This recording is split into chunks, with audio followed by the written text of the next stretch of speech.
The nation's voice, Bharat Today News.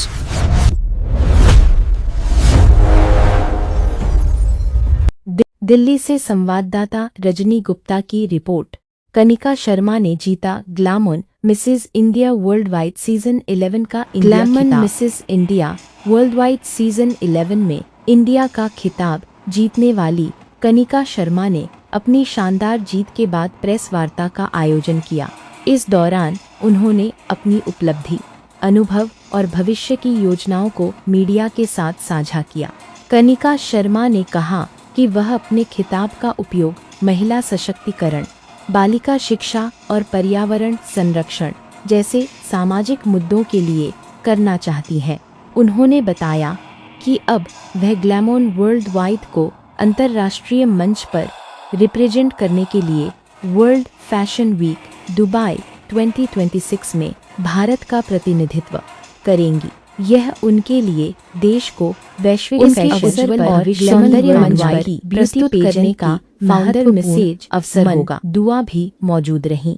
उन्होंने कनिका शर्मा को उनकी शानदार उपलब्धि के लिए बधाई दी। और इस प्रतियोगिता में जाने के लिए आपको किसने इंस्पायर किया? इस प्रतियोगिता में जाने के लिए कहीं ना कहीं मेरा स्रोत, मेरी इंस्पिरेशन मैं खुद रही थी।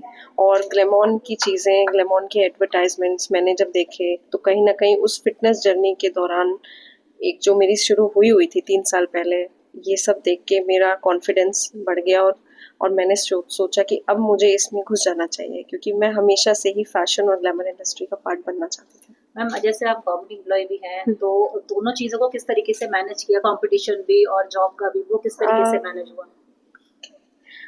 बहुत सपोर्ट रहा सभी स्टाफ का, जो मेरे कलीग्स हैं, वर्क ऑफिसर्स हैं, सीनियर ऑफिसर्स, शिद्दत भी थी। तो वो सब दोनों चीज़ें लेकर मैं साथ चली। प्रोफेशनल कमिटमेंट्स को भी साथ लेकर चलना ज़रूरी था और अपने ड्रीम्स को भी। ऐसी महिला जिनके सपने पूरे नहीं होते हैं, उनको आप क्या संदेश देना चाहेंगे? ऐसी महिलाएं जिनके सपने पूरे नहीं होते, उन्हें मैं यही संदेश देना चाहूँगी कि डरिए मत, अपने सपनों को पूरा कीजिए और अपनी फैमिली को कन्विंस करिए कि आपके ड्रीम्स कितने बड़े हैं, कितने बिग हैं।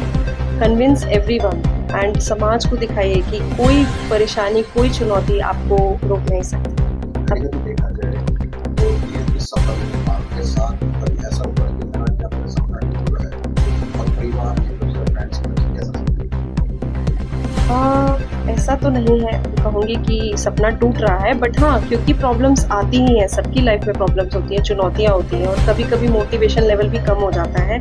बट मैं काफ़ी स्पिरिचुअल हूँ, तो कहीं ना कहीं मेरा वो फेज़ है, उसने मुझे बहुत हेल्प करी है स्ट्रेस मैनेज करने के लिए, स्ट्रेस को टैकल करने के लिए, बहुत सारी चीज़ों को मल्टीटास्क करने के लिए, ताकि मैं अपनी जर्नी को कंप्लीट कर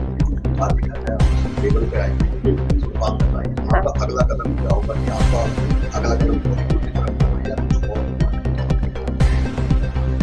अभी तो मैं वेट एंड वॉच वाली सिचुएशन में हूँ। कहीं ना कहीं सब चीज़ों को देख रही हूँ, अपॉर्चुनिटीज़ को एक्सप्लोर कर रही हूँ। बहुत अपॉर्चुनिटीज़ आ भी रही हैं, तो पहले अगला कदम का दुबई फैशन वीक है। हाँ, उसमें जा रहे हैं। उसके बाद ये पेरिस फैशन वीक में जा रहे हैं। यस, फिर उसके बाद बाकी अपॉर्चुनिटीज़ देखते हैं। देखा जाए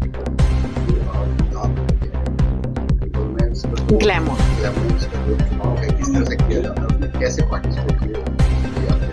ग्लैमर का पहले ऑडिशंस होते हैं, फिर ऑडिशन से फाइनल होते हैं। उसके बाद इनका 3-4 महीने इनकी ऑनलाइन क्लासेस चलती हैं। मतलब हाँ, कंपटीशन टफ होता है, ऑफ कोर्स जर्नी कोई इजी नहीं होती। घर परिवार भी संभालना है, जो जॉब कर रही है उनको जॉब भी संभालनी है, उसके बाद फिर ग्लैमर को भी टाइम देना है। तो एक मैं सबसे बड़ी बात ये बोलती हूँ, एक औरत जो माँ बन सकती है वो सब कुछ कर सकती है।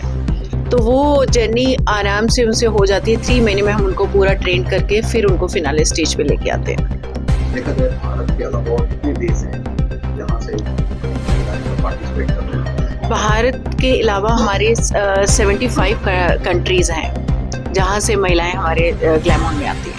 कोई क्राइटेरिया है इसमें अगर अप्लाई करना चाहे तो? इसमें कैटेगरिया है 18 to 65।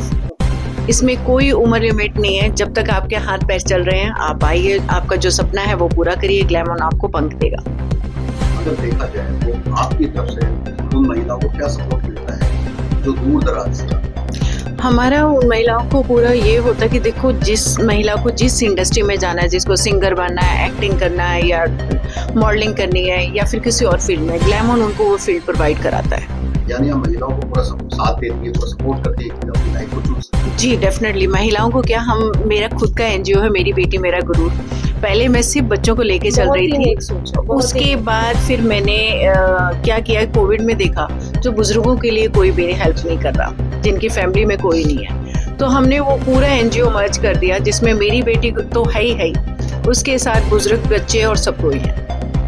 एक सवाल है जी, जैसे आपने कहा कि आप एक एनजीओ भी चलाते हैं, जी कभी ऐसा कोई मौका आया कि लगे कि नहीं कुछ महिलाएं जो दबी हुई हैं उधर ही मुझे आगे लाना है, सुनने में क्या है? ऐसा कई बार आया है, एक बार नहीं 11 साल से कर रहे हैं और ऑफ कोर्स उनको चुनने में थोड़ा डिफिकल्ट होता है, पहले आगे आ भी जाती हैं फिर फैमिली के दबाव में बैक भी हो जाती हैं, पर हमारा उनकी फैमिली को लेके फिर हम लोग बैठ के डायरेक्टली उनसे बात भी करते हैं फैमिली वालों से कि अगर उनके सपने हैं तो आप उनको पंख दीजिए और हम उड़ाने की कोशिश करते हैं। नन्हे पंखों को कैसे उड़ाते हैं?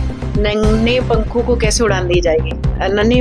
जो नन्हे पंख हैं उनको ऑफ कोर्स हम पूरा उड़ान भरने के लिए उनको तैयार करते हैं। पहले 3 महीने उनको पूरा ग्रूमिंग सेक्शन देते हैं, फिर उनको 5-6 दिन हमारे साथ हम अपने हिंदुस्तान का कल्चर को जो है वो वर्ल्ड वाइज प्रमोट करते हैं, क्योंकि लोग भूलते जा रहे हैं हमारे कल्चर को, तो उस कल्चर को हम इंटरनेशनल स्टेज पे ले जाके हम उसको फिनाले में हाथ दिखाते हैं कि जो भी दिक्कत परेशानी, हाँ वो नए होते हैं तो ऑफ कोर्स उनको दिक्कत होती है, चलने में दिक्कत होती है, क्योंकि एक हर मोमेंट का एक, आपने कभी पेंसिल हील नहीं पहने तो आपको 6 फीट की हील भी पहननी है, तो होता डिफिकल्ट है। ऐसा मैं ये नहीं बोलूँ कि इजी है, सुबह 4 बजे से उठ के आपको रात को 12 बजे तक कहीं जाने को सोने को मिलता है, सो वो भी 5 घंटे की नींद मिलती है, आपको स्कूल टाइम अपने याद आ जाते हैं। और ऑफ कोर्स जर्नी है, बैक टू बैक मेंटोर उनकी क्लासेस लेते हैं, वॉक क्लासेस होगी उनकी, खाने पीने की क्लासेस होगी, वर्क ड्रॉप की क्लासेस होगी, आपको कैसे पहनना है, कैसे उठना है, ये सारा ग्लैमोन सिखाता है।